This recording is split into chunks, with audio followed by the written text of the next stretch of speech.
ત્રણ મિત્રો હતા. એક ડાયો, બીજો દોઢ ડાયો અને ત્રીજો હળંગ ડાયો.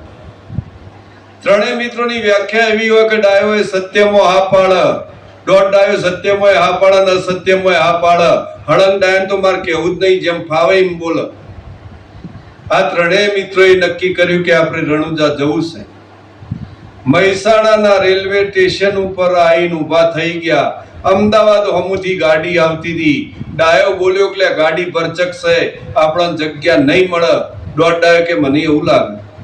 હળંગ ડાયો કે મૂર્ખો, જગ્યા કરવી એ મારું કામ છે, છેલ્લા ડબ્બા બાજુ આવી જાઓ.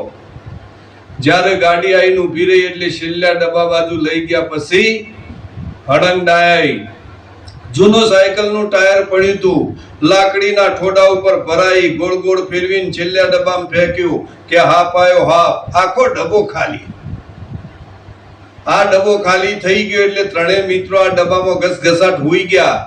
આની આ વાત રેલવે સ્ટેશનના માસ્તરભાઈ પહોંચી કે સાહેબ, જે ગાડી રણુજા જાય છે એના છેલ્લા ડબ્બામાં હાફ આવ્યો.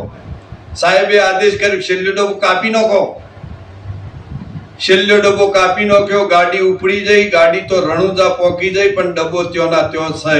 આ તો એન્જિન થી જે ડબ્બા લાગ્યા હોય એ રણુજા ભાડે. પછી પરોડિયું થયું. ડાયો ઉઠ્યો, પેલા બધાને જગાડ્યા. ડાયો કે આપણો વયના હોય ને એવું લાગે. દોઢ ડાયો કે મને એવું લાગે.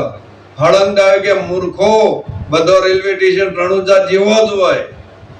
કારણ કે આ જે તો હળંગ ભગવાનને સમજી ગયા છે. હળંગ ભગવાન નહીં, ભગવાન તો એક જ છે આખા વિશ્વમાં. બોલો સતગુરુ ભગવાન કી જય.